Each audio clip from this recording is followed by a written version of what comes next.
It's just not supported. But maybe most importantly, she'll take the stand here, and the idea is you can go through this colloquy of, do you know what the truth means? Do you know what it means to tell the truth? Do you know the difference between the truth and the lie? Those things are done at the beginning of the GPD forensic interviews. That's part of every forensic interview with a child. They begin off with making sure the child understands the difference between the truth and the lie. And then, if we're to accept the government's position in this case, she tells lies because she doesn't disclose the accusations that they've charged on the charge sheet in the December 2016 forensic interview, which brings me to sort of maybe one of my final points. The government in their motion offered their facts section that Emmy disclosed alleged sexual assaults in the forensic interview of December 2016, which was nearly 6 years old. I mean, that's not exactly what's evidenced in the actual forensic interview, right? She makes affirmative denials. She discusses her father touching her on the butt and talks about some other things, but also makes affirmative denials that her father did certain things that are charged on this charge sheet.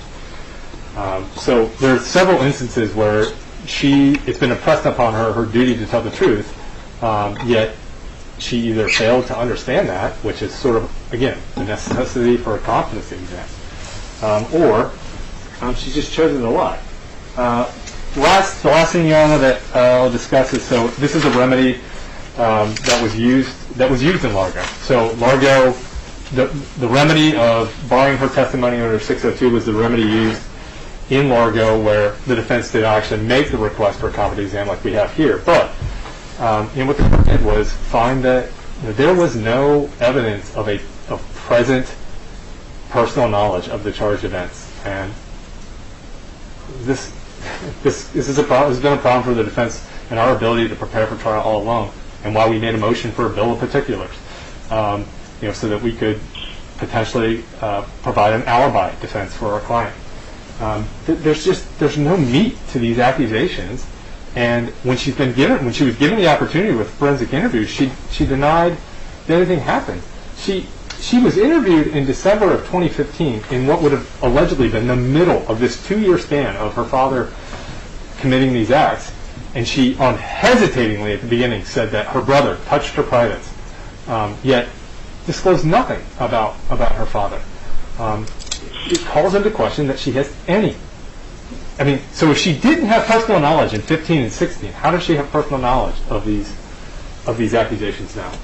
So to the extent the court is unwilling to order a competency exam, an alternate remedy asked by the defense is to bar her testimony or 602 for lack of present personal knowledge. Okay, understood. Thanks, counsel. Trial counsel?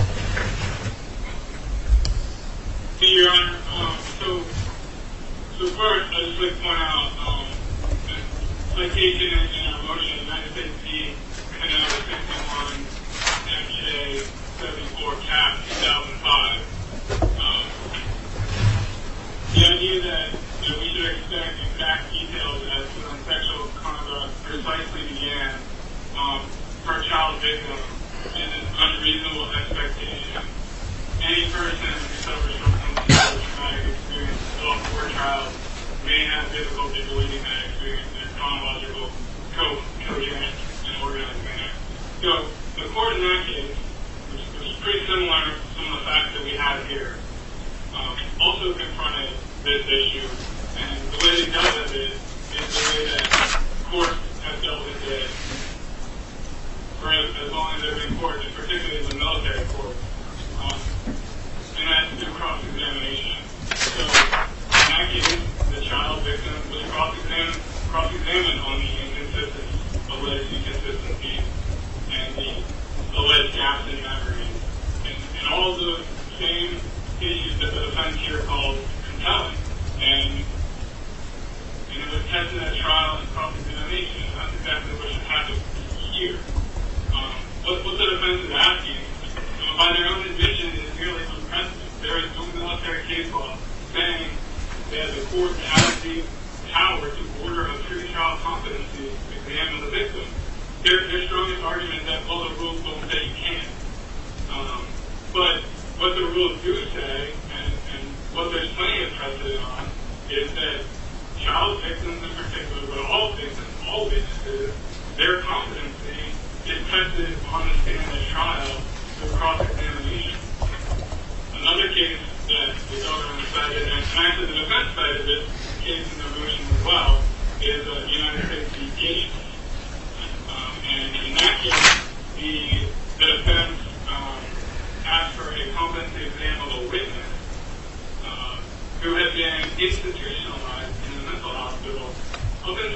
days before the alleged crime, which was a co-conspirator. And in that case, again, the honesty exam was denied because the defense knew about his vision. They knew about his mental health record and issues, and they had the opportunity to thoroughly prosecute him in trial. The defense requested this end around the trial process, where the jurisdiction function, where the fact finder is charged with determining the credibility and competency of the witnesses. And that's exactly what should happen in this case, Your Honor. MRE 601 creates a strong presumption that every witness is competent. And contrary to defense assertion, the government is not saying, look at 601 and your analysis, game over. What we're saying is, you need something more than, well, she didn't tell a logical, coherent story from the beginning every single time, so therefore she must be incompetent. The state of the evidence in this case, as the court in Kendall pointed out, is not unusual at all. In fact, it's common and expected for child traumatic victims. So that's not evidence of an incompetent victim. It's evidence of what happened in this case. So,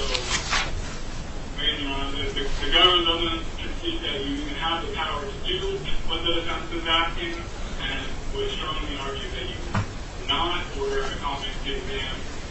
Another reason for that government position is the defense provides no standard as to what that competency exam would look like. On what basis are you or anyone supposed to determine whether she is or is not competent as a witness? The defense appears to be seeking expert testimony as a human lie detector test to eventually get up on the stand and don't believe anything that little girl says because she's crazy. And that's not the way that the trial process works. She should be put on the stand for cross-examination in accordance with the rules of evidence, and the fact finder should judge her credibility and competence. That's all I have, Your Honor. Okay, thank you, trial counsel. All right, Lieutenant Commander Haley, you filed a response. Obviously, this deals with ME and a competency evaluation or a requested competency evaluation. So your standing under Article 6B lies where? Your Honor, the competency exam requested by the defense will go directly to ME's 6 Bravo right to dignity and privacy. As a lot of the court law, case law points out, the type of examination that the defense is seeking is overly invasive of a subject's privacy, etc. Okay, so I do agree with you that it is under Article 6B. She has a right to be heard, and you have standing. She has standing in this motion. So you may proceed. Thank you. Thank you, Your Honor. Your Honor, XPC representing ME requests that this court deny defense's motion to order a competency exam and further to bar her testimony. As noted in our response to the motion, a competency exam for ME is neither required or necessary under the circumstances presented here. As we noted in our motion, we don't concede that 3509 Charlie applies here, but assuming that it does and that you're compelled or that you're interested in applying those standards, we would respond to the defense's 5 reasons that they provided under 3509 Charlie. None of the reasons that the defense provided individually are compelling, and they're not compelling when combined. And if we apply the case law that the defense points us to, none of them actually go to ME's ability to understand and provide the truth under oath. The first and second reasons that the defense points to are ME's various alleged mental health diagnoses, including PTSD, ADHD, and aggressive behavior, and the related prescriptions that allegedly accompany those diagnoses. So again, that material is pulled from old records that will be, at the time of trial, over a year old. And we're talking about evaluating her based on the information in those records now, or sometime between now and trial, for testimony that she'll give again a year after she allegedly suffered from these conditions and would have been taking medication prescribed for said conditions. On the prescription issues noted by the defense, and the side effects issues pointed out in their motion, and then obviously here today. Of course, we understand and appreciate the defense are not medical experts and have to rely on the information that they can regarding the medication in question. But frankly, they just don't have the showings that she's taking these medications now or suffering directly from the side effects that accompany these medications that they looked up and provided to Your Honor. And without that information, there's really no showing that she's actually being affected by the prescriptions that they point out. But even if she were, and even if there were mental health issues, the competency exam that they request is not needed. So as government counsel pointed out, Gates, in applying Federal Rule of Evidence 601, noted that members have the ability and the job to evaluate testimony in light of a witness's mental health issues. And ultimately, that question of competency or of credibility as a witness is directly meant for the jury. And not doing a competency examination was not found to be error in Gates when the members or the jury members were given the opportunity to witness cross-examination and examine the records that spoke to the witness's mental health. The third reason given from the defense touched on past statements to investigators and an alleged lack of reporting of the incidents involved in this case. And defense claims that this is a compelling reason without really offering explanation as to why that goes beyond a credibility issue. So why and how any or any witness reported or didn't report something doesn't go to their ability to remember or relay information, and more importantly, it doesn't go to the question of whether or not they understand the truth, lies, and their obligations to tell the truth under oath. The fourth issue that defense points to as a compelling reason is, again, this issue of age. So as defense pointed out here today, and I think we're all under this understanding, age alone is not a compelling reason. And the argument that age here works in conjunction with some of the other reasons to provide compelling reasons simply doesn't work either. All that the defense is able to point to on this particular issue is that she was young at the time of these incidents happening and is now a few years out from the incidents occurring. They don't point to anything specifically in which Emmy says, oh, I don't remember what happened because I was so young, or oh, I don't remember what happened because so much time has passed. Again, age alone is not compelling. You have to put some substance on that argument, and it's simply not done here. The fifth and final reason that defense provides as a compelling reason is this record of telling lies. So ignoring the fact that the evidence provided by the defense on this is speculative hearsay, this is quintessential credibility argument material.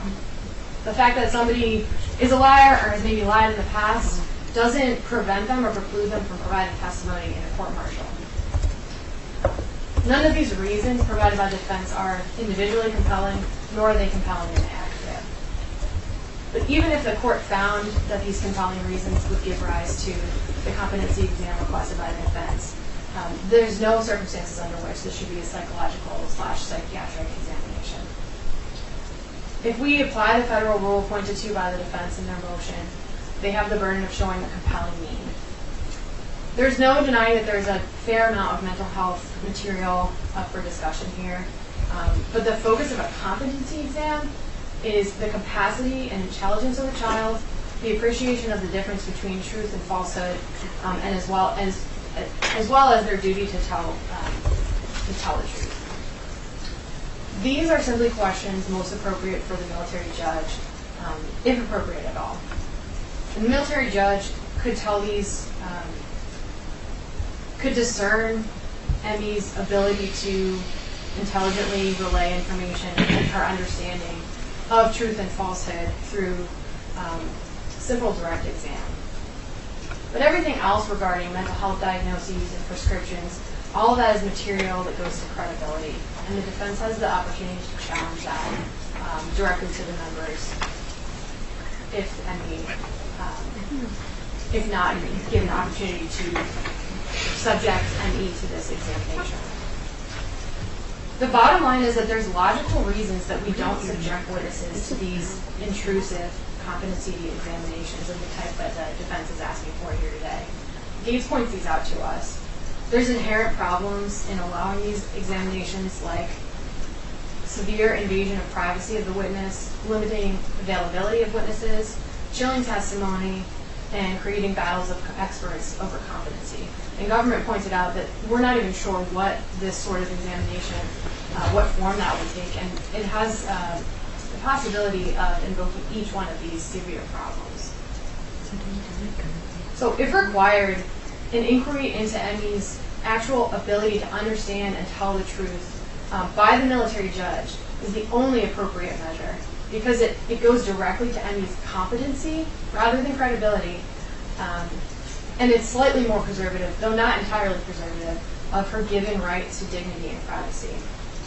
On the 602 alternative remedy requested, 602 simply just doesn't bar ME's testimony.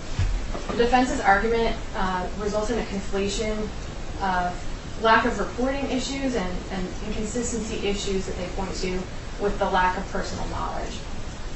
Limited case law on this, Your Honor, but take Largo, the case that we keep citing today. In that case, they distinguish between major inconsistencies and minor inconsistencies. And they point to the fact that lack of consistency or gaps in knowledge go to credibility. In this case, there's no major inconsistencies to the extent that there were in Largo. That child was unable to provide any information about the incidents that allegedly happened. That's distinguishable from the facts of bar. There's no colorable argument that ME doesn't have personal knowledge to convey. In summary, Your Honor, the issues raised by the defense in this motion overall lack support for the competency exam that they're asking for and go to credibility, not competency. Competency is the entire issue here, and the court shouldn't conflate competency concepts and thresholds with issues that are very appropriately left for the finder of fact. This court should deny this motion in total. However, if the court finds that a competency exam is somehow appropriate under 3509, the military judge should undertake this endeavor through a limited exam consistent with the federal law and the case law that we have before us. And this court should finally not find lack of personal knowledge due to age or minor inconsistencies. For all these reasons, ME through SBC moves the court to deny the defense's motion to order a competency exam and to bar her testimony under 602. Thank you, counsel. Ms. Hackman, Newstead. Yes, sir. Okay, so I cited the Confrontation Clause as sort of the lead in my law, and they didn't talk a lot about it. But I mean, the idea here, right, is that SBC noted a number of concerns for ME. None of those are constitutional, and none of those would be trumped by the Confrontation Clause. And the Confrontation Clause, cross-examining a witness who doesn't know the difference between a truth or a lie, or doesn't understand what the oath, the duty the oath puts on them, would negate the Confrontation Clause. That is the reason why 3509 exists in the first place. So note that, sure, are the concerns, are the reasons for SBC to argue against this, which she's made them, but they wouldn't trump the Confrontation Clause. To touch on credibility versus competence again, I don't think I did a very good job earlier. I said that, hey, look, they're not mutually exclusive, and here's the example. So, in one of the cases, I forget which one it is, where you had the witness who was certifiably, had severe mental illness, was an adult. But competency exam was talked about in that case. The argument was that this person wasn't competent. In fact, he testified. Now I apologize, I can't cite the case. Is it cited in your brief? It is cited in my brief, Your Honor. But the witness in that case was an adult, and sort of the argument was like, well, they can be cross-examined, yada yada, in the inconsistencies point out.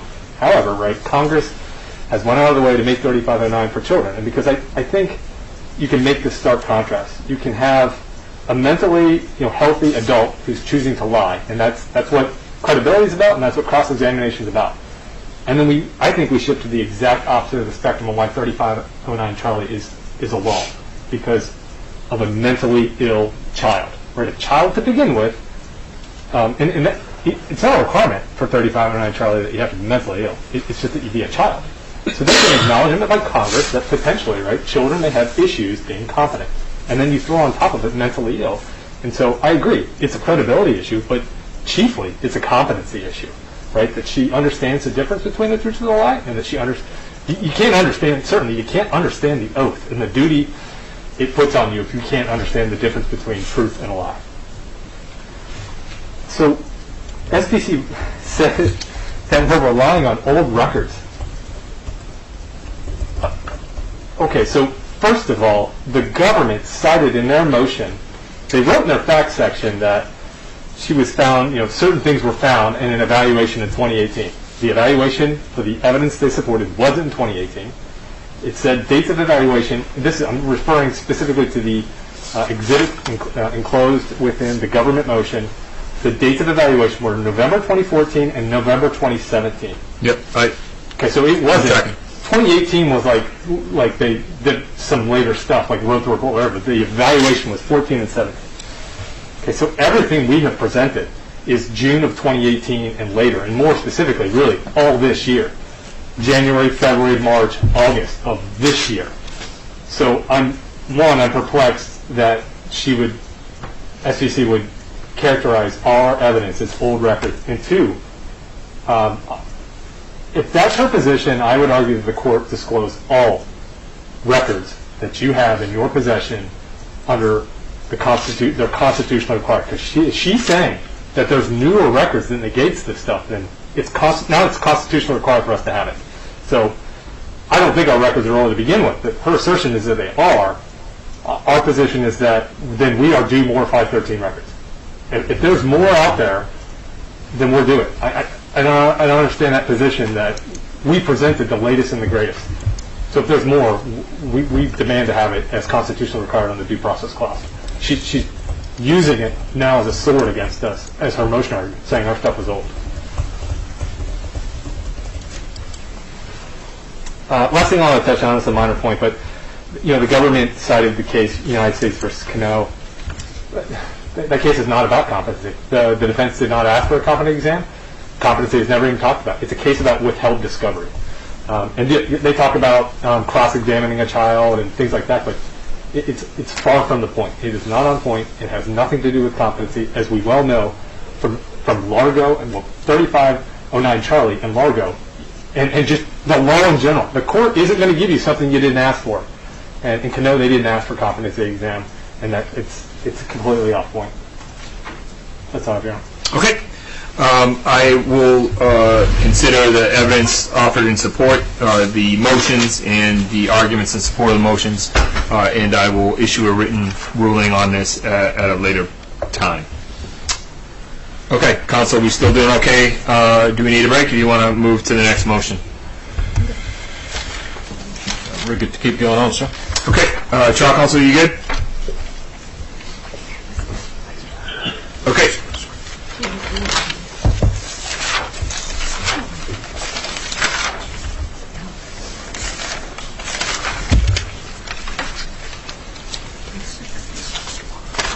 The next motion we will take up is the defense motion to dismiss all charges and specifications,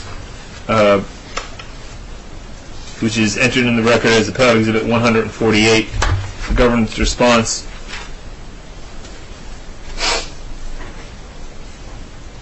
Oh, excuse me.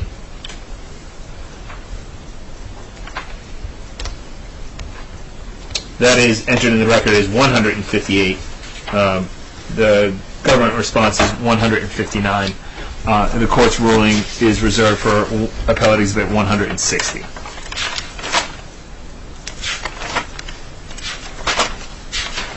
Defense, do you have any additional evidence in support of this motion? Since filing this motion, Your Honor, there have been a couple of essentially DoD safe receipts. I'll be referencing those dates during my argument, so I can essentially screenshot those emails and provide them to the court, just to make sure the court has evidence of these dates. But other than that, nothing substantive, Your Honor. All right, I'm ready to hear argument, Counsel.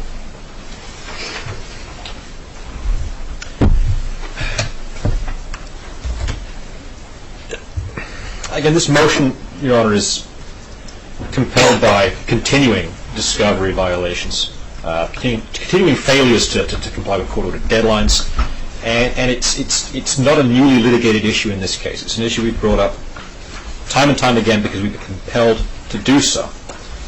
The government's response, filed just last week, it attempts to address two of those issues that we raised, but the breadth and scope of discovery violations go beyond just the two the government has attempted to defend and I might add, failed to defend in their response. So let me just start out with, essentially, what we're looking at here is a case now analogous to Stellato. We cited Stellato back on the 31st of August in one of our motions to dismiss. And the fact pattern of Stellato was one of continuing and egregious discovery violations on the part of the government and the trial counsel. One of the findings of fact the court made in Stellato was that a year had elapsed between the defense's first initial discovery request and then the trial counsel's decision to finally comply with its discovery obligations. We are now over a year from our initial discovery request, and we're still receiving discovery from the government. And what the court in Stellato characterized that as was essentially a recklessly cavalier approach to discovery, resulting in a critical failure to produce exculpatory evidence, and additionally cited to the government's failure there to determine if, for example, mental health records even existed. So what I walk through exactly is where we've been in this case and how this case is comparable to Stellato. And what we're asking for is meaningful relief from the court. And the court has required that, for example, the defense show good cause for filing motions late and out of time. I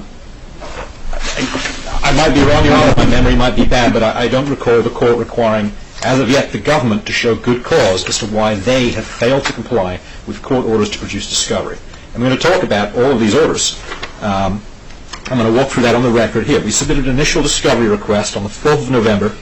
That should read 2019, so over a year ago now.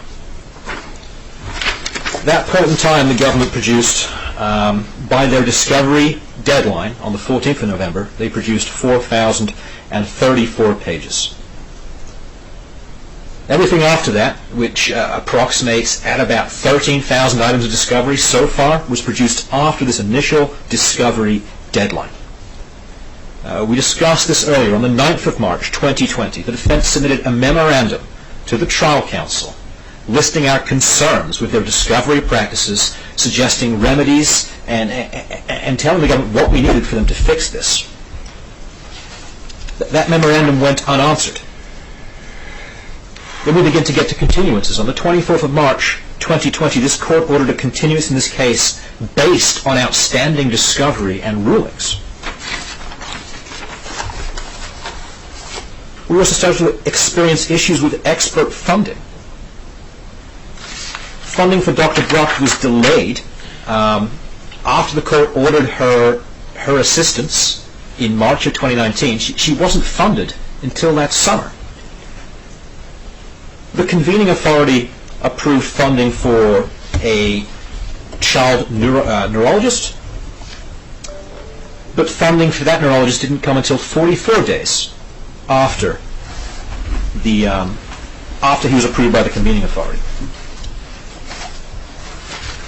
Dr. Brock's ultimate funding didn't come until the 1st of July 2020. That was 120 days after the court ordered that she be provided as an expert consultant. Mr. Burgess, our discovery expert, he wasn't funded until the 9th of July 2020. That was 72 days after the convening authority initially approved him to work for the defense to help us understand the discovery that we had. So there are three examples of delayed expert assistance, which was one of the issues in Stellato. Delayed expert assistance to defense that has hampered our ability to get to trial in a reasonably expeditious manner. Our investigation then yielded the discovery of a $45 million exculpatory notice of claim that the government failed to ask about and failed to produce. The government failed to exercise due diligence in locating that particular claim. The defense has repeatedly asked the government to discover or produce any evidence of conversations they've had with either of the two children in this case, and the government has consistently refused to provide statements from any meetings they've had or any discovery in response to that. As far as we can tell, the government has failed to even preserve records of meetings they've had with the primary complaining witnesses in this case. On the 27th of August 2020, the defense discovered for the first time that Emmy was experiencing hallucinations and that she saw her father in the house with a gun, in the house of her mom's house, this hallucination. We recently discovered that apparently similar reports were contained in mental health records that had not yet been turned over to defense until after our most recent filing deadline. Lieutenant, I'm sorry, let me stop you just for the record very clearly. We have finished, obviously, the previous motion. The courtroom is now reopened, and I see Chief Mills here. Just ask her just a reminder that the courtroom's open. The public is free to come back in. I apologize for not stating that on the record. Sorry, Lieutenant Pitt, please. Yes, sir.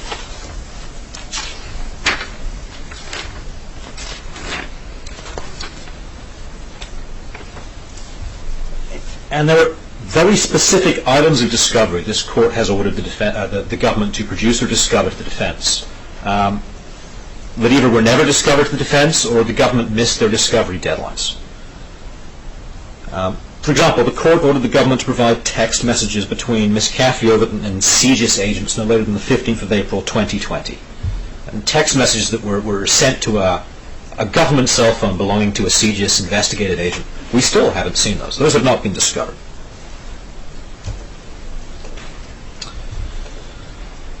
This court ordered the government to produce the dates and locations of Emmy's mental health appointments and her school attendance records to the defense by the 20th of August 2020. By the 20th of August, the defense had received 1 page of responsive material. Incomplete responsive material, a school attendance record. A letter from a crisis center. Now, discovery continued to roll in, but after this court-ordered discovery deadline, 3 September 2020, we received the dates and locations of some mental health appointments at United Community and Family Services.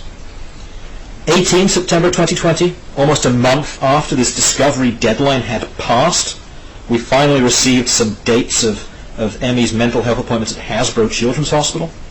On the 22nd of September 2020, over a month after a court-ordered discovery deadline had passed, we finally received dates of Emmy's mental health appointments with Ms. Sleater. On the 30th of September 2020, again, even more time has elapsed, we received dates of Emmy's mental health treatment with some unknown medical provider because the discovery didn't actually contain any evidence by which we could adduce or deduce who this mental health provider was. It was entirely unhelpful.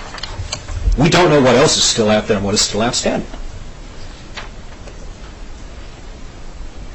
On the 21st of September 2020, this court ordered the government to produce any police reports filed by the Dowdells in Stonington, Connecticut, Groton, Connecticut, and Westerly, Rhode Island, no later than 1 October 2020. 6 days later, on the 6th of October, the government provided responsive material in the form of police reports from the Stonington Police Department, 6 days after a court-ordered deadline for discovery.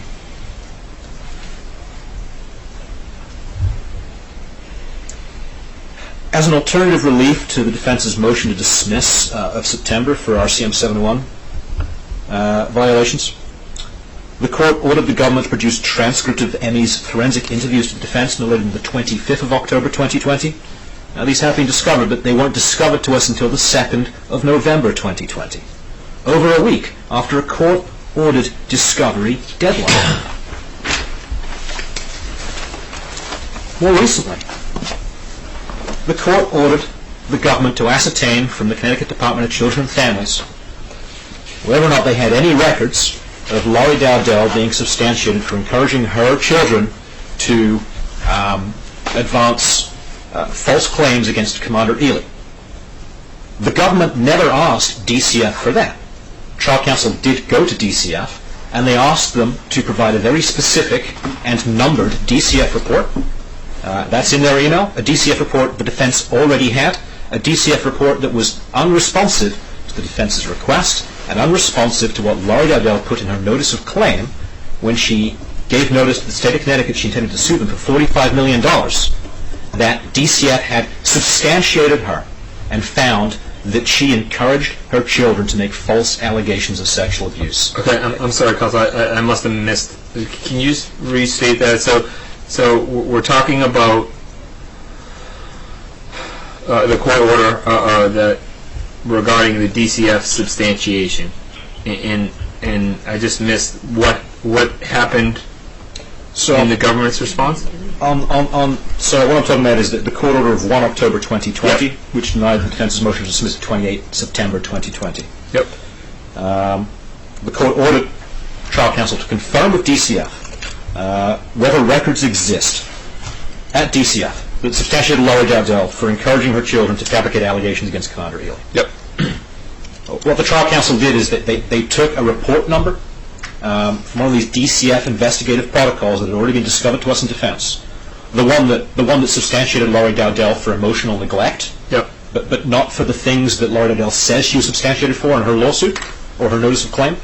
And they just asked that DCF provide them discovery in response to this particular case number. And they got this case number back.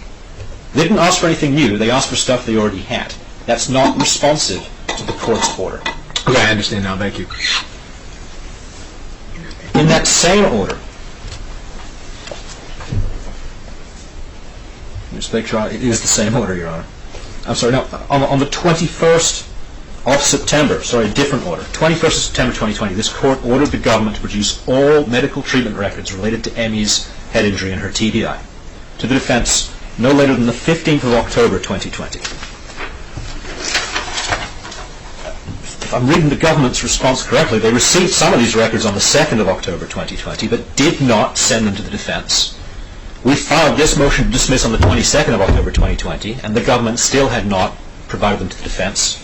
They provided some of them on the 26th of October 2020, but that response was not in compliance with the court's order, which also ordered images from MRIs that clearly exist. And I understand the government is now trying to find those, but we are now at the 18th of November 2020.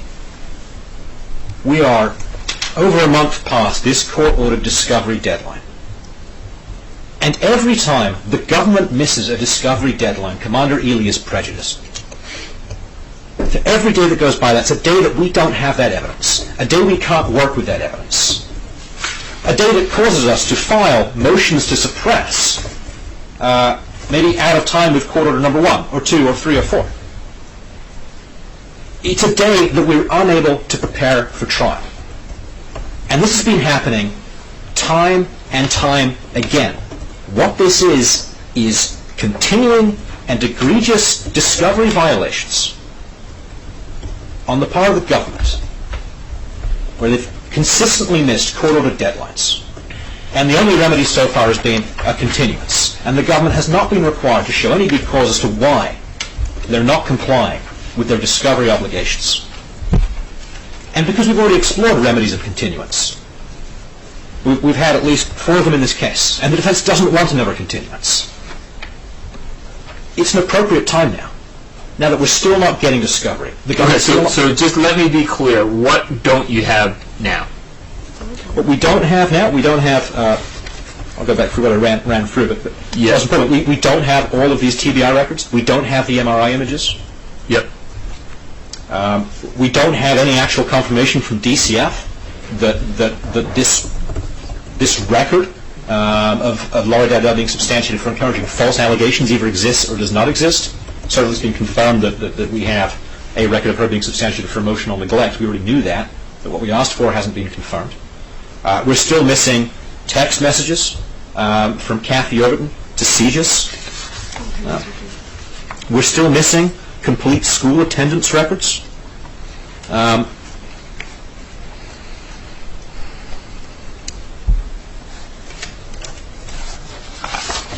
our last motion for a continuance on the 6th of October listed a table of stuff that we were then missing, and we're missing that stuff today.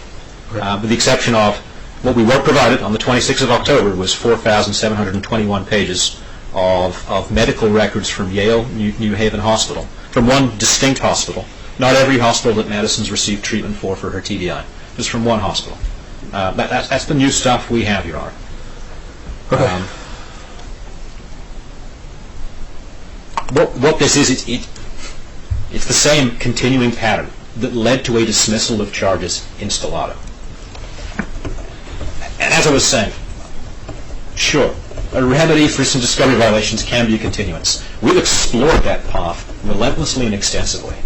And the defense is being forced to ask for a continuance that we didn't really want, because Commander Ely can't wait much longer to go to trial, and we cannot have another continuance in this case. But if the government doesn't comply with its discovery obligations, and they haven't, and they continue, which they have, to violate their discovery obligations, we also cannot be ready for trial.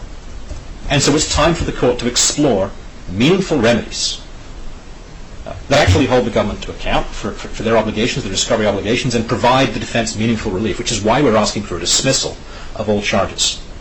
We propose some alternate remedies in our motion. That's the bare minimum that's required right now with the state of affairs as we currently have it. The government's failed to go to DCF and confirm the existence or non-existence of these particular records. We have a stipulation of fact that the government can sign. That doesn't rise to the remedy we need, which is dismissal, but that's the bare minimum alternative remedy this court should be considering for that. And because we don't have Emmy's medical records still over a month after this discovery deadline, the court needs to preclude her testimony if the court doesn't dismiss those charges. And so that's where we stand. So this case is I mean, we said back in September or August that this case was analogous to Stellato, and it continues to be so. In fact, it continues to get closer to and exceed Stellato, because here we are in November, and the government is still not complying with its discovery obligations. And it doesn't matter if that was in good faith or bad faith, they're not complying with these court orders, they're not giving us discovery, and we need a remedy, and that can't be a continuance, sir. Barring any questions, that's all I have, sir. No questions, counsel. Trial counsel? Your Honor, the government strongly disputes that we're anywhere close to a Stellato situation. As you know, Stellato centered on the fact that trial counsel was aware of specific evidence directly on point related to the merits of the case and refused to go get it. And here, there's no issue with the government refusing to get anything in this case. In fact, all the equivalents that the government submitted when it comes to our motion are proof that the government is complying with the discovery request. First of all. Second of all, we're not talking about evidence like Stellato that was directly material to the truth or innocence of the case. We're talking about collateral material that's not even related to charged misconduct. Imaging of ME TBI, that's not a charged offense in this case. I understand that it's discoverable material and the defense needs it, and I also understand the government is getting it. And we submitted the actual court order to the record holder with the material requested in it. The hospital did not send the record. They did not tell us that they did not send the record. They sent us 4,000 pages of stuff, which now the defense counsel claims it took us too long to get to them. Well, it is 4,000 pages of stuff. It takes time to figure out what all of those things are. So, as to the images, those have been requested. We talked to the record holder yesterday, who said they put them in the mail yesterday, who are expecting to receive those any minute. As to the other item mentioned in the motion, the DCF file, again, I would point the court to the first enclosure, page 6 of 50 of the government response motion, where we included the email from the government to DCF, where the first paragraph specifically cites that we're requesting information which serves to substantiate the claim against Florida for encouraging EE and ME to fabricate allegations. That's the exact information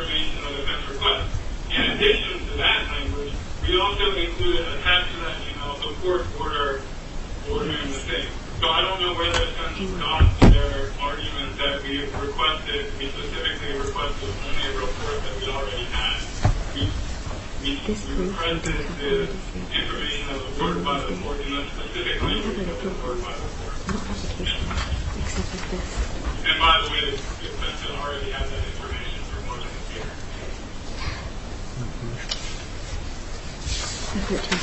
So again, you know, we're not in a lot of the government is fine with the court orders, and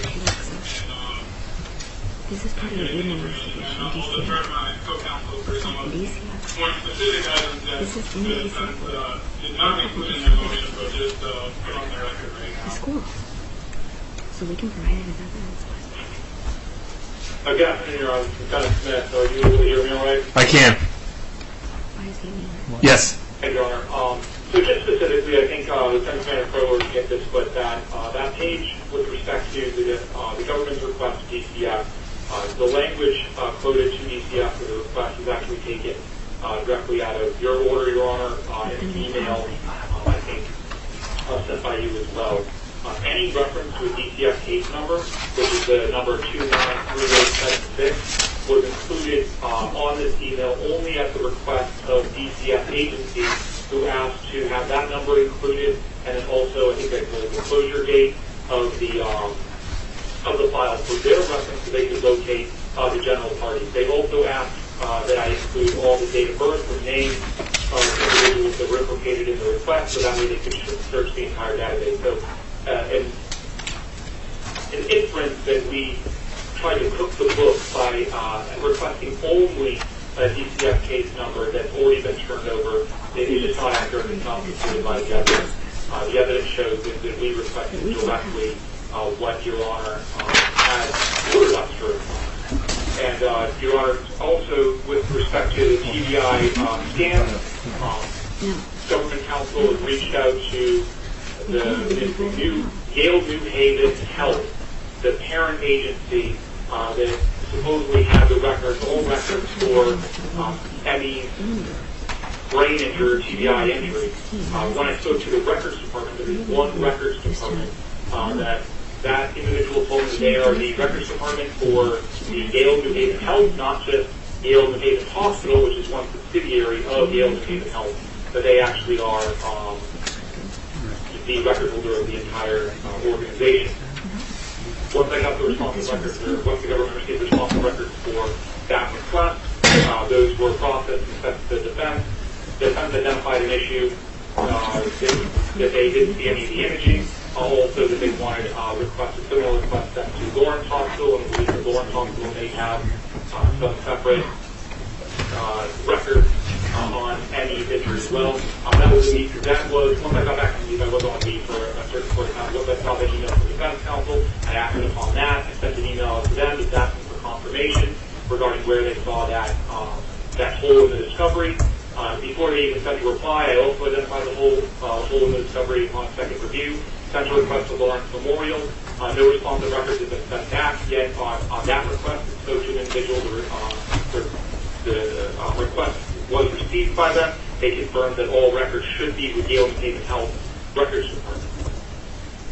I then sent to be extra sure, I sent another subpoena to the radiology department of Yale New Haven Health, which did confirm that they would have images that would not be in possession of Yale New Haven Health Records Department, and that they would send those images with all haste given the court order's deadline having already passed.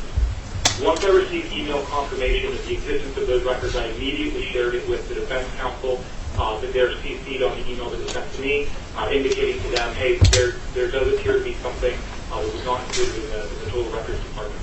And Your Honor, the only reason I just bring this out is to highlight some of the efforts that the government is taking on a daily basis to make sure that the discovery process is as open and clear to the defense as can be. I understand that it's sometimes frustrating, but the government is by no means taking a cavalier approach to the discovery.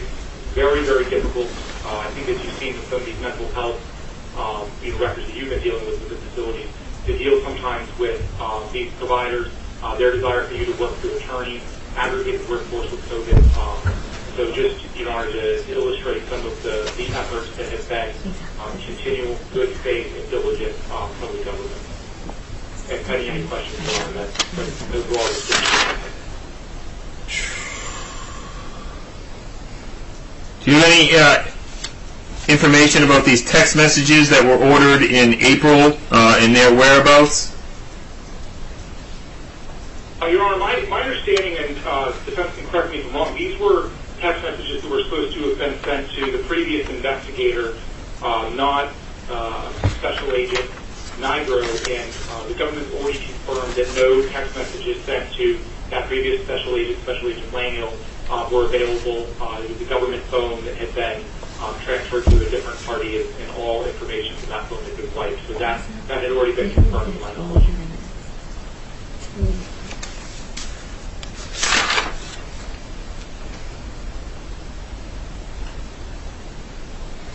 Okay, have you communicated with myself and the defense when these court-ordered deadlines were not going to be met?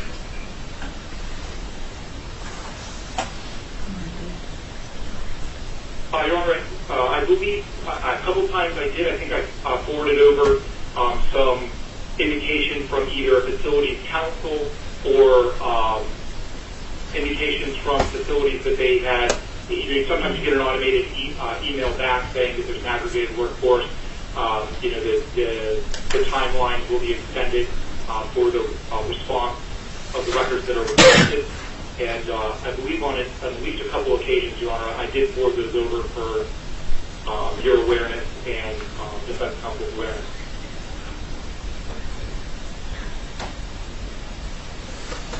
Anything else, trial counsel? My memory is mistaken, Your Honor. I do apologize. That was my intention. Okay. Lieutenant Phipps, anything else to add in response? Again, good or bad faith efforts of the trial counsel don't change the discovery deadlines that this court has ordered. And a vague assertion by trial counsel not granted in evidence that maybe they've notified the court or defense of their inability to meet discovery deadlines doesn't change those discovery deadlines. I don't recall seeing any such notification. What trial counsel has failed to, even in this long dissertation on the apparent efforts they've attempted to employ to get these required items of discovery, the trial counsel has failed to explain why they received 4,721 items on the 2nd of October 2020, before the discovery deadline of 15 October, and then waited until the 26th of October 2020 to actually turn them over to the defense, after we filed a motion to dismiss 4 days before that. And the government also fails to explain, and you'll see this in their enclosures to their response, why it took an email from me to tell them, hey, this is incomplete. And how the initial response to that email was, well, defense, that's all we got from the hospital, so, it's complete.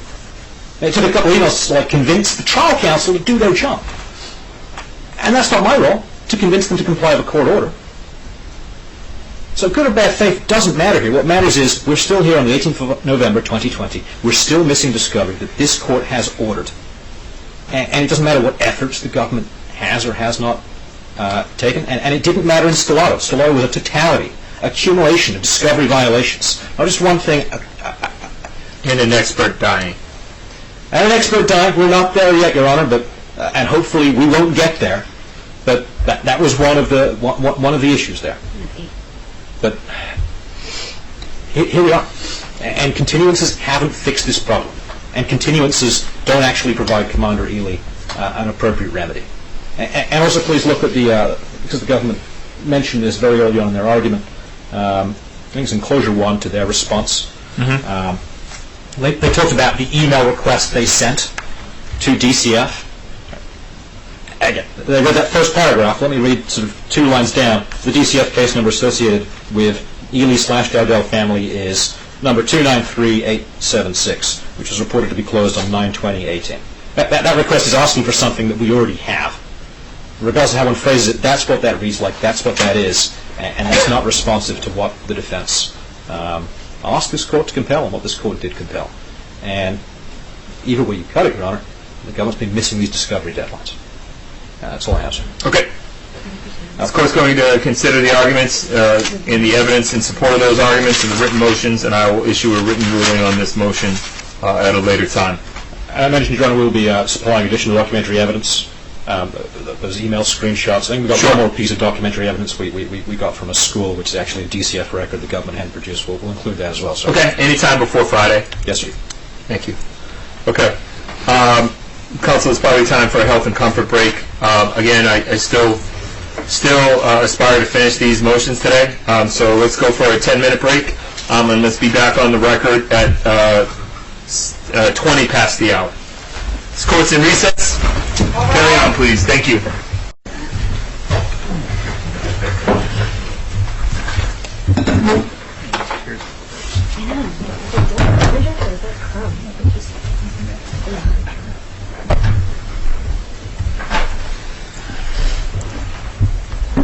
This court will be called to order. All parties present when the court last recessed are again present. All right. Before we move on to the next discovery motion, defense, what I'd like you to do is also by Friday, and it can be an email format or mental format, whatever's easier for you. I just need a summary of the outstanding discovery that we talked about, and that if you could get that to me by Friday, I would appreciate that. And on Monday, trial counsel, you will file, again, a response to the outstanding discovery that is still pending that defense claims with me. Again, can be an email format, just a response to that, as far as the government thinks the status of that outstanding discovery is. Do you understand, trial counsel? Yes, Your Honor, I do. Okay.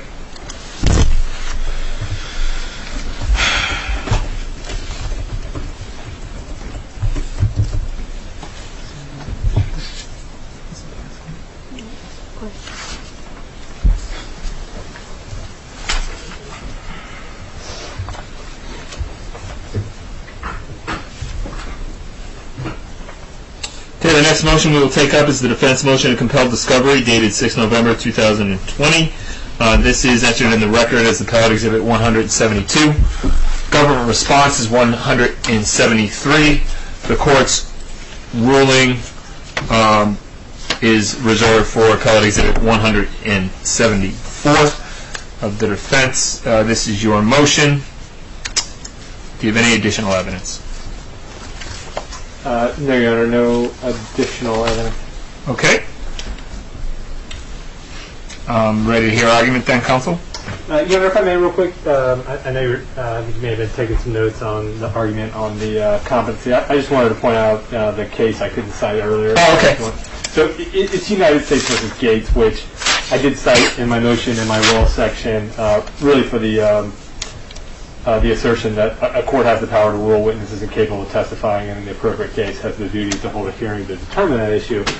But I'll say that so it's United States versus Gates, it's 10F.3D 765. It's an 11th Circuit case from 94. And again, it's cited in both the SVC and the government's cases and motions. And in fact, they go more in depth on it and talk about the facts. And the reason I wanted to point that out was just that that case has good assertions on the court's power to order a company's name, child or adult, because it was an adult in that case. So I'll point that out because it's not really noted very well, I think, in the discussion by the SVC and government's motion. It's an adult in that case.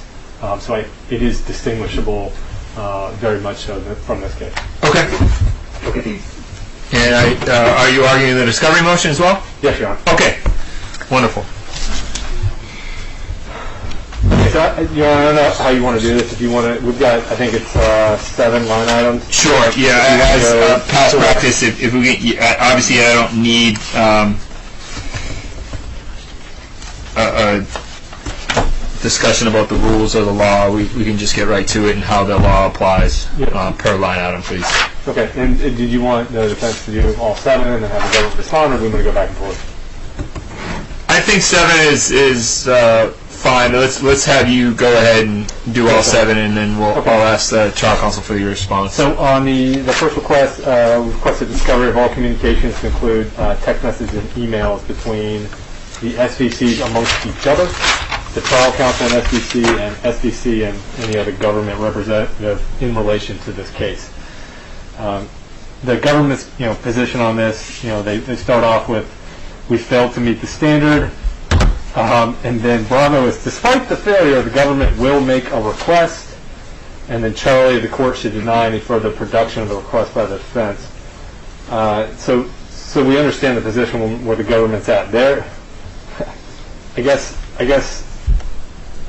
A only applies to sort of like our request minus B equals C. It's like a complicated system here where they've said, we haven't met anything, but we're going to do this, which I think if this position absolutely binds the government to do that. So the government said that they will request from SVC, CJIS, and staff to advocate all substantive messages and emails in their possession which are relevant, unprivileged statements, and discoverable per 701, 914, and the Jenks Act.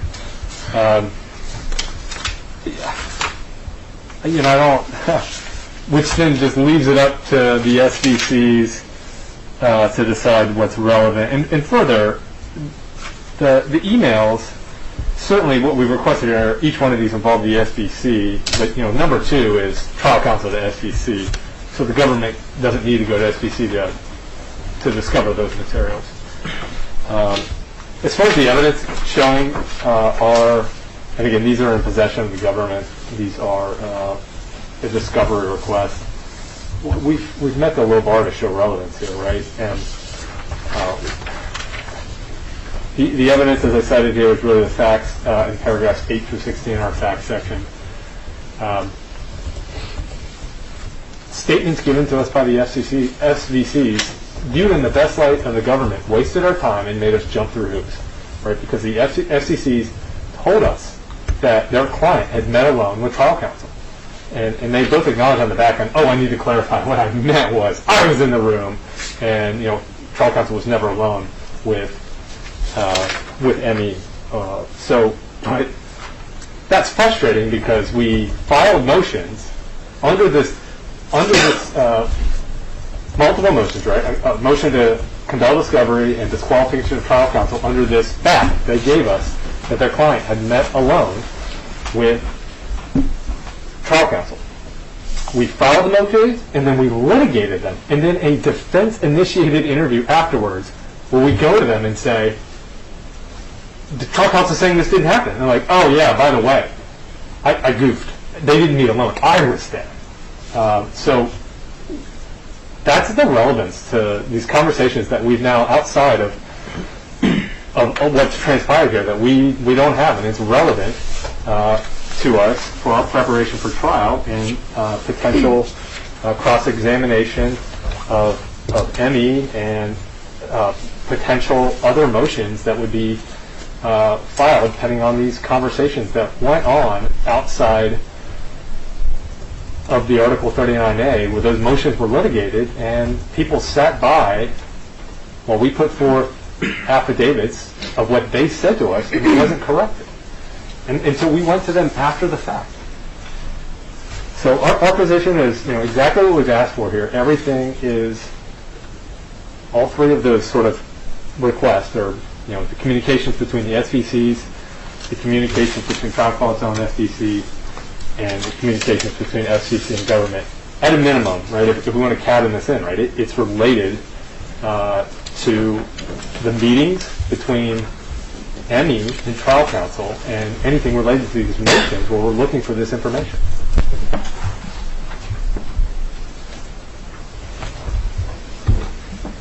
Okay. Okay, so number 2, discovery and production of any all drawings made by Emmy of the Banana Man or closely related figures during her therapy sessions, forensic interviews or other interviews with law enforcement. So the defense response, or the government response to this, is that they have requested Megan Cameron all drawings completed by Emmy. That doesn't answer our request, or that we've shown evidence that at least one of these drawings exist. I think it's appropriate for the court to produce all images, known images of drawn by Emmy during any of those three things we talked about: therapy sessions, forensic interviews, or any interview with law enforcement or DCF. And it's important to note that they're saying now like they're going to give it to us, but I mean this was in our initial discovery request, and that's evidenced in the enclosures that we asked for these drawings way back when, and they denied them, saying that they weren't in their possession. Which, as I cited, right, that just shifts it to relevant and necessary, which clearly it is. Especially if the Banana Man is not a human, or whatever it looks like. So it's highly relevant, definitely necessary, and the court ought to order the government to produce all known images. Yeah, and then further, if any of these drawings are lost or no longer exist, right, we need to know that as well. So with Megan Cameron, they said they put out that request to produce it. Well, again, we made this initial discovery request; it wasn't given, and now if the answer is well, it doesn't exist, we need to know that as well.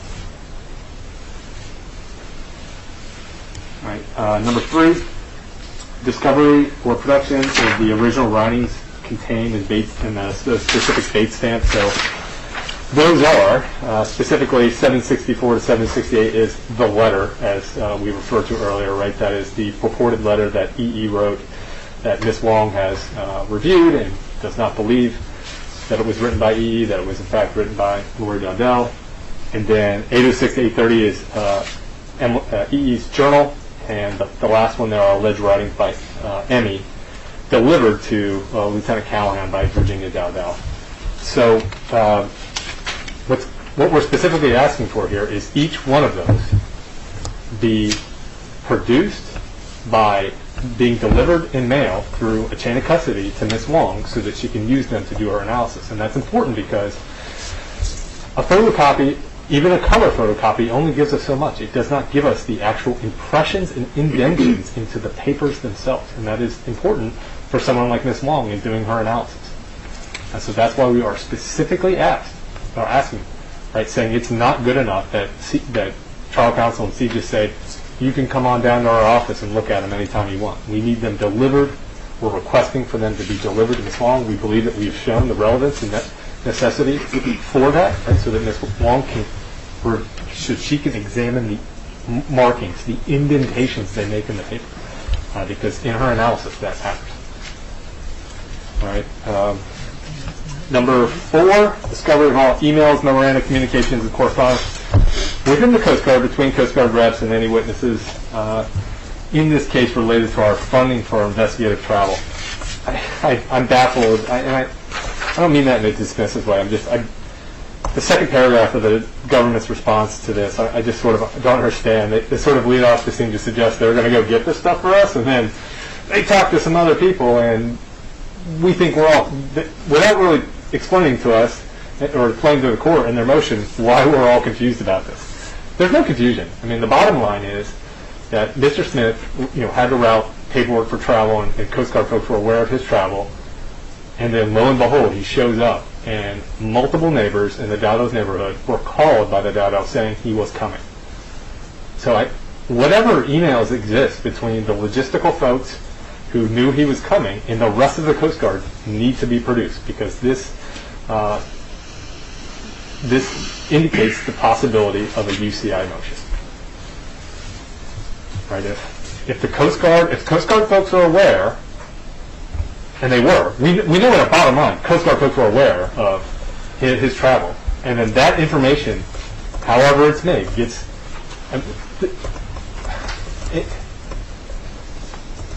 The only reasonable inference is that, whether it's nefarious or not, that somebody in the Coast Guard told the Dowdells that Mr. Smith was coming. We certainly didn't tell them. We didn't leak that information. So that's the relevance and necessity for that, and I'm sort of waiting with bated breath to find out why the government thinks we're confused about the relevance and necessity of those items.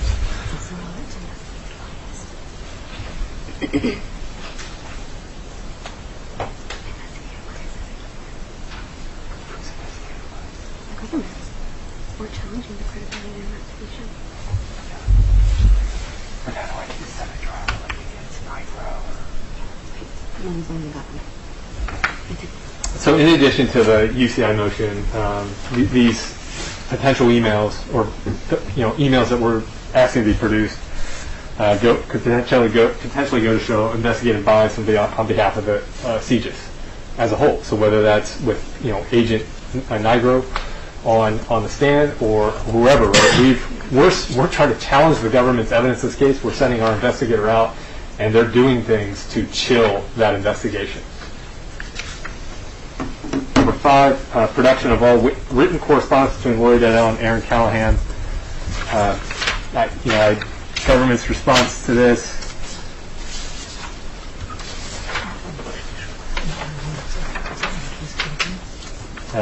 Again, the government's response, despite the failure of us to meet our, the government's belief that we've met our standard, that the government will make a request.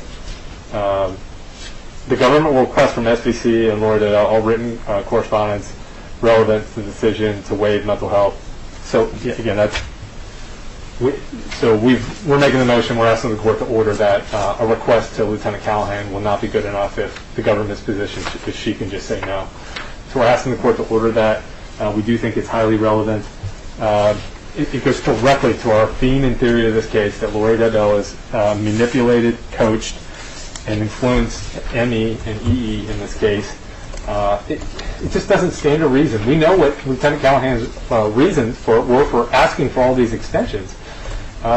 She flatly said, I believe at the 39A, that her client wanted to review all the records.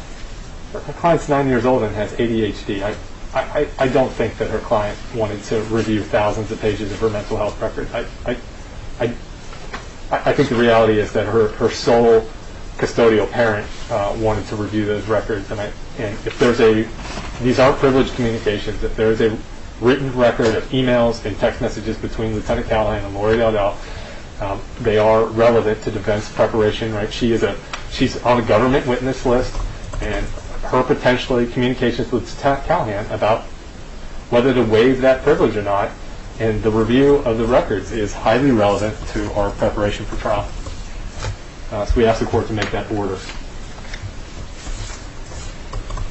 Number 6, discovery and production of all records of meetings between ME and law enforcement. You can read that one. So the government's response is that government confirms that all known interviews and disclosures by ME have been produced by the defense. I think if that's their position, then that request is mooted by their answer in their motion. Good. Number 7, last one, production of Lori Donnell's cell phone records from the 7th to the 8th. Government's response on this is sort of like, hey, a bunch of people say it happened, that's good enough, you can cross-examine. Our position, as we've shown with our evidence, is that the response that she made this phone call that EE made this phone call because it was the first time that ME had to disclose this information to her is in contradiction to other evidence in the record that she found out over a month before, or 27 days before. So we do think it's relevant whether this phone call was made or not. It does go directly to our ability to prepare for trial and whether we will, and how we would cross-examine Lori Donnell and Lisa Reveruzzi and Ms. Chinette to the extent that they have admissible evidence at trial.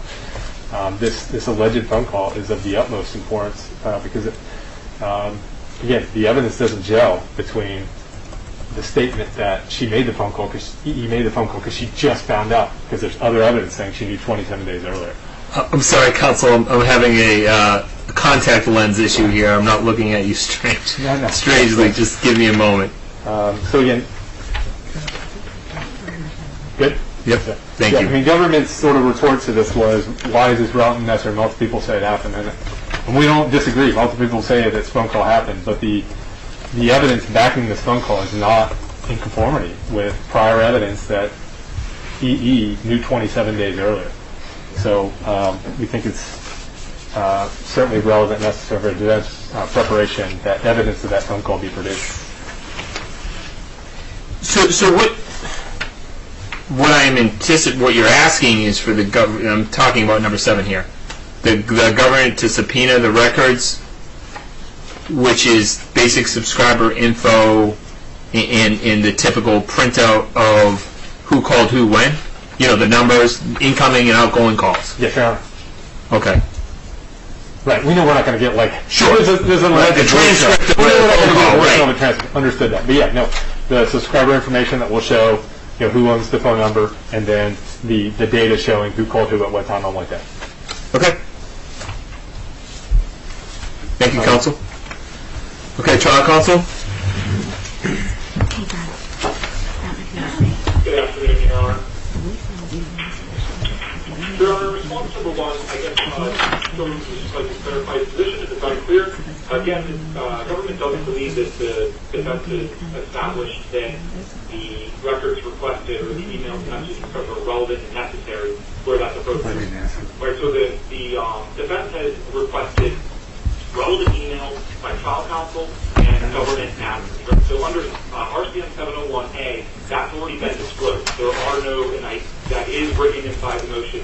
The government denies having any emails relevant to the preparation of the defense's case between trial counsel and special victims counsel.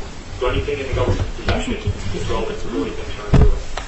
Our second piece is we recognize that the FCC does not have the traditional discovery obligations. However, paragraph B is, for lack of a better concept, an olive branch. Just look, we'll ask for this stuff because, while there's been, kind of back and forth on why ultimately these text messages or emails are relevant, what's been articulated by the defense is essentially some sort of decision by FCC to change their story that was presented to the defense, rather than just being a misunderstanding, which, for an officer of the court to present the way the FCC has the truth of the interactions between themselves and the defense counsel.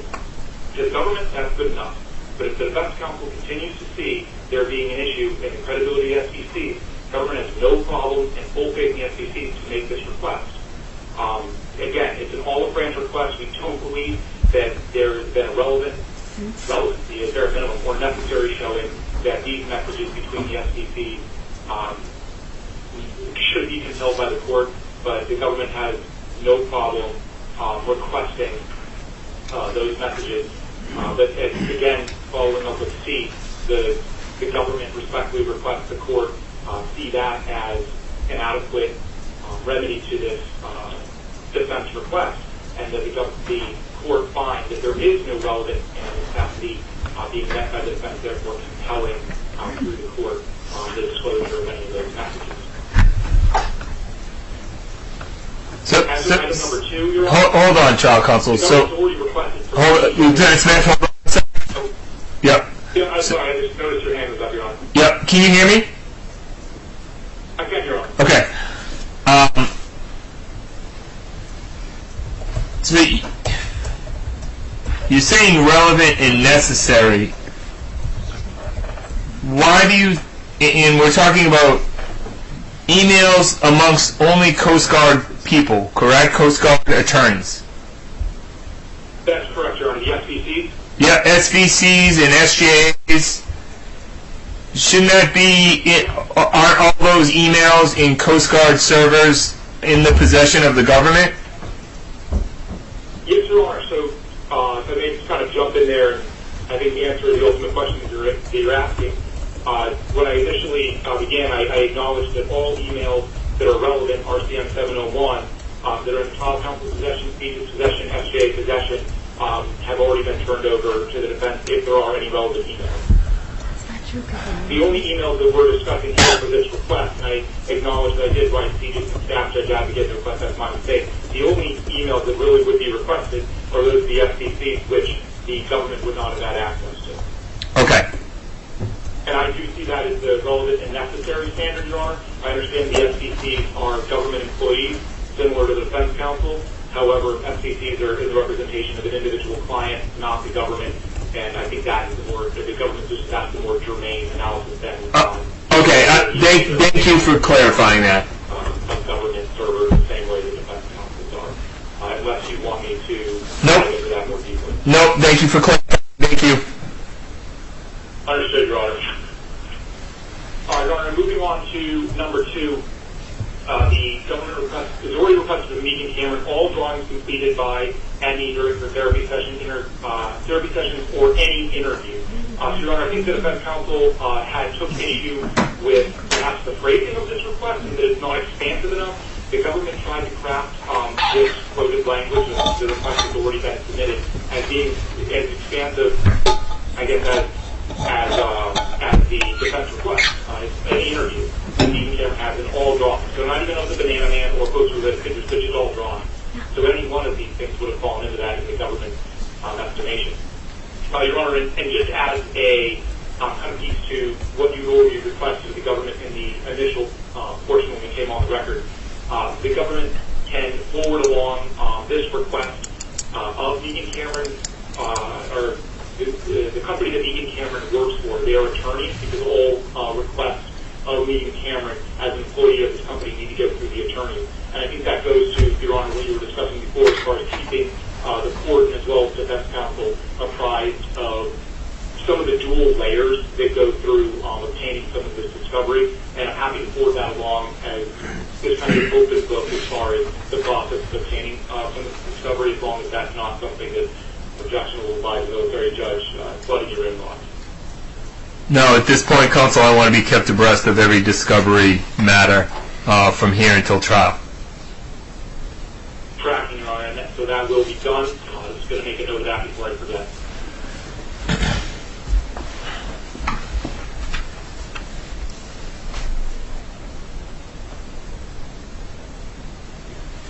And in that vein as well, Your Honor, during our conference on Monday, defense counsel and the government discussed the desirability to forward along not just responsive material, but responses that indicate there are not responsive material by any of the requested parties. So just for the court knowledge, the government has understood that desire by the defense and will comply with that as well. Okay, before we continue, I saw Lieutenant Callahan had a hand raised. Lieutenant Callahan, do you have something for my attention? For my part, I'm going to allow you to speak on requests for your, files after trial counsel. But if you need, by all means, if you need something to my attention now, I'm happy to hear it. No, sir.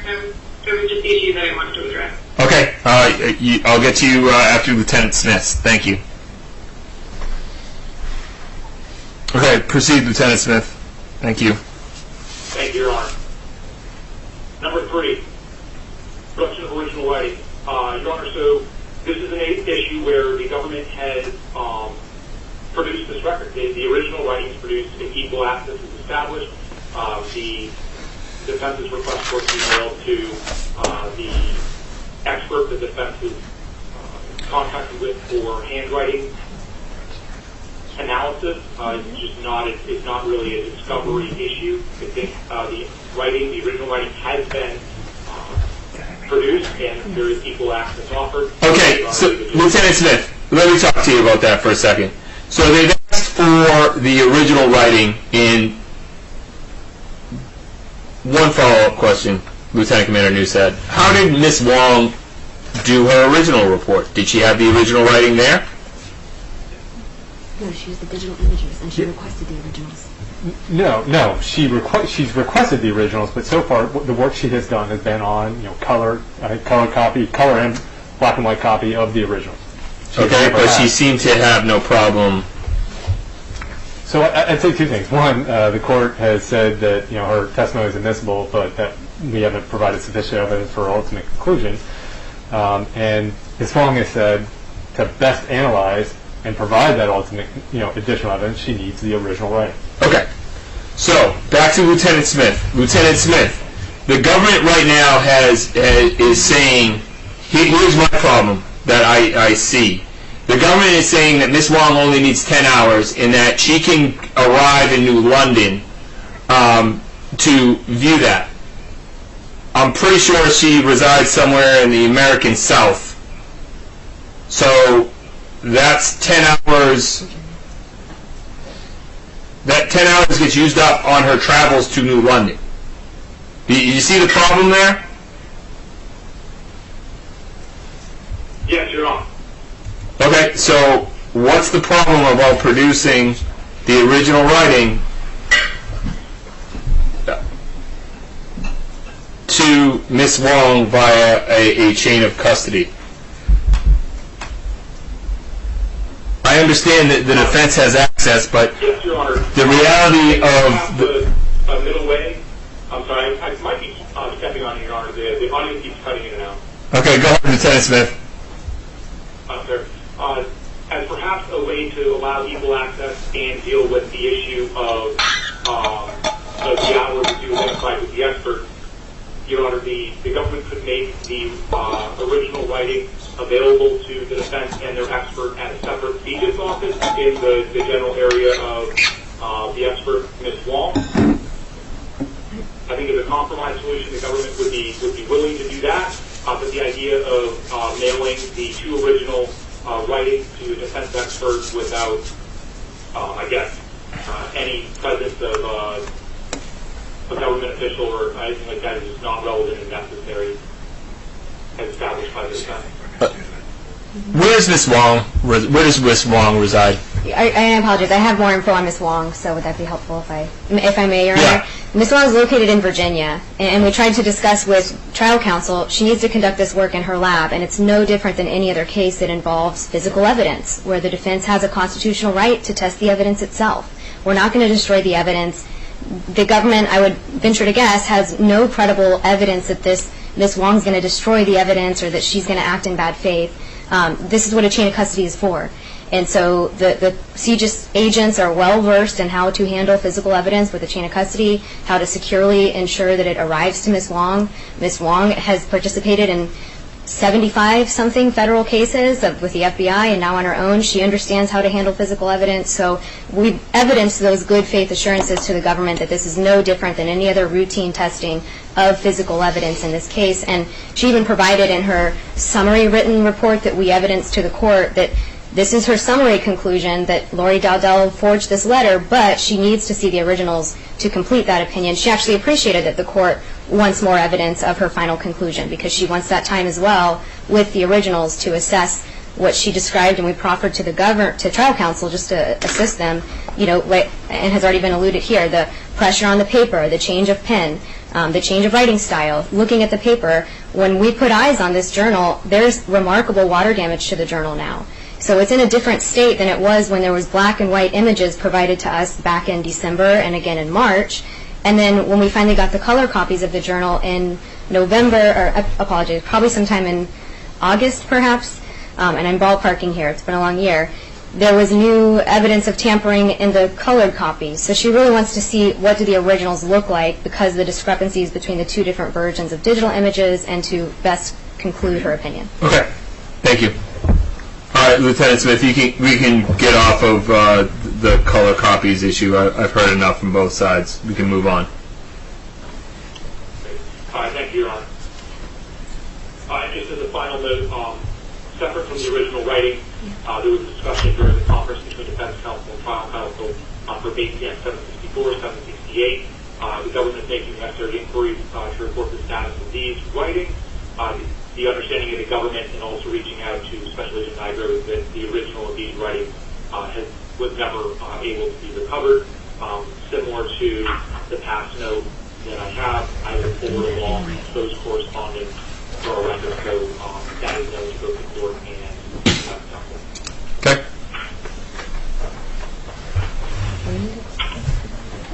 If any follow-up, Your Honor, let's move on to discovery item 4. Yes. Okay, Your Honor. So this discovery item seems to be a speculative accusation that someone alerted witnesses of the investigator Kevin Smith's arrival in certain areas, therefore warning witnesses in some respect not to speak to him.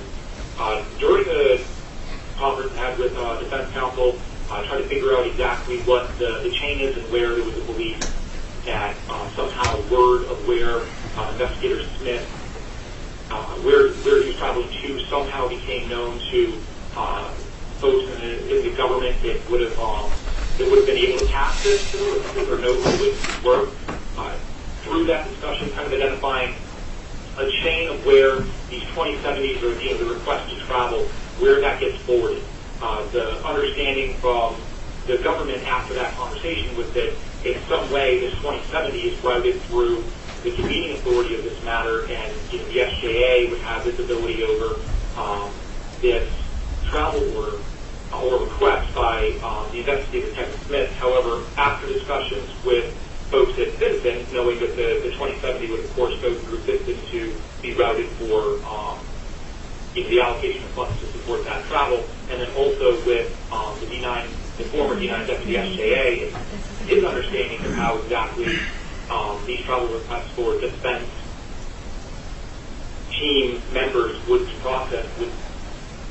They identified that the process does not occur in that manner, and that there is no intersection between where this 2070 would have been known to, for example, SJA or convening authority of this matter. So given that that was part of the speculative kind of understanding of why there would be this knowledge by the government of where the defense investigator is going, and therefore the leak to the witnesses, knowing that that chain of events didn't happen because that's not the process by which these 2070s are funded after talking to these individuals, the government stands by its initial evaluation of this discovery request, which is just that it's a fishing expedition. It's purely speculation that for some reason the government was able to understand exactly what type of stuff is going in, what time, and then alerted witnesses. There just hasn't been any preponderance of the evidence to establish that there's a likelihood of that, and then therefore just simply that theory in and of itself is not supportive of finding any type of documented record, whether that's through memorandums, communications, emails. There's nothing to support that as being a relevant or a viable theory. So the fact that we don't even understand, there's been nothing to establish that these correspondence exist, or because they can't even establish that exist, that it's relevant, the government stands by it. It's not a relevant discovery request. It is a fishing expedition and a purely speculative accusation that a member of the trial team or a member of the government were to alert witnesses to the arrival of the Okay. Any questions on that one, Your Honor? I'll move on to item number 5. Go ahead. Hearing none. Okay, Your Honor. Hearing none, the number 5 is similar to number 1, where the government still stands by the standard for the discovery for messages between Lori Dowdell and Aaron Callahan has not been met. However, again, in full faith of the FCC's credibility and her operation as an attorney, very comfortable making the request of the FCC for correspondence between her and Lori Dowdell during the month of September 20 for anything related to the waiver of the records for Emmy. Again, Your Honor, and Part C identifies that while there isn't even the necessary and relevant standard being met, this is just simply a request that the government is willing to make in acknowledgement of good faith effort to end this kind of speculative line of theory advanced by the defense. The court ought to deny even compelling this information and ought to deny any request outside the bounds that the government articulated its willingness to request. Any questions on item number 5, Your Honor? I'll move on to item number 6. Go ahead. Item number 6, Your Honor, defense counsel discussed their understanding that this is moot. Yep. Item. I think we can move on. Number 7, Your Honor, similarly to the way the defense is stated, number 7, the government believes that there are adequate witnesses to discuss the discrepancy identified between the 7 December phone call and 6 November phone call, making any record that a phone call happened without, obviously, that record having any substance in that phone record is just not necessary. So this would, again, be that relevant and necessary standard because the item is not in the possession of the government.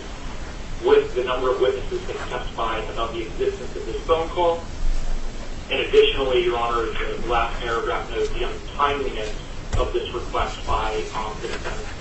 The government respectfully requests the court deny this request for a phone record, as it is not relevant and not necessary in order to establish the existence of that phone record for the limited value that it could possibly have. Okay. Any questions, Your Honor? Those are all the items. I have no questions for you, counsel. Thank you. Lieutenant Callahan, so I assume you would like to discuss the request for email correspondence of yours, correct? Is that what you're going to speak to? So I would like to speak to the correspondence between myself and Lieutenant Commander Lamb, as well as the correspondence, the request for communications between myself and Lori Dowdell. Okay. So specifically, I'll first address the request for communications between SBC's Lieutenant Commander Lance and myself. SBC, we do hold, despite the government's attempt to extend an olive branch, we do request that the court hold the defense to the standard of reasonable and necessary.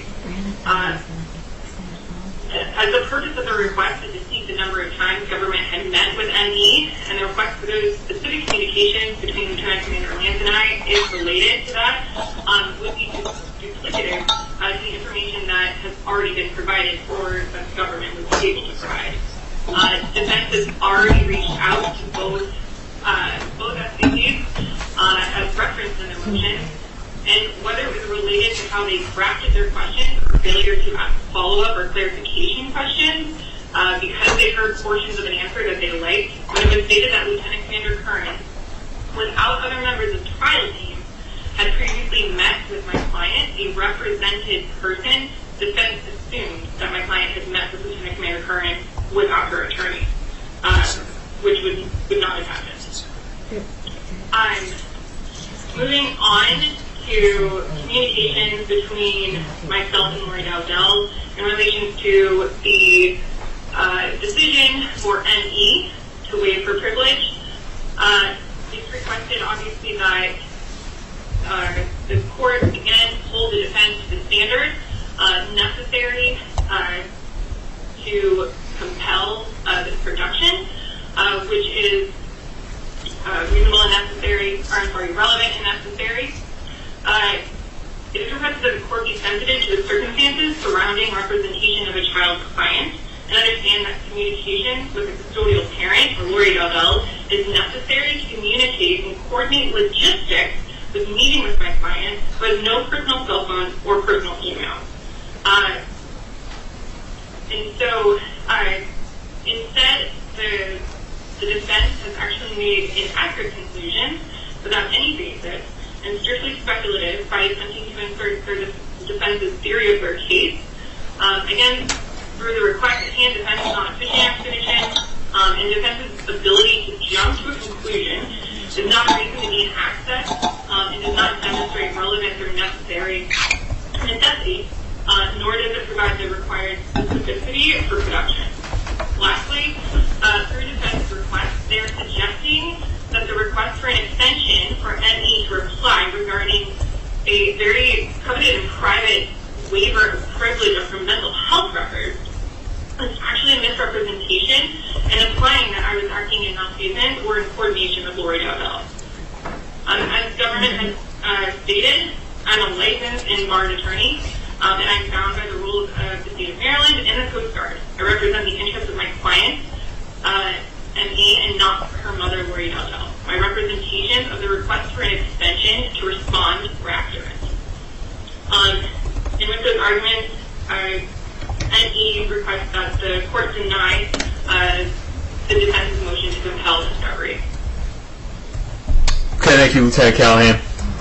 All right, Lieutenant Commander Newside, do you have any response?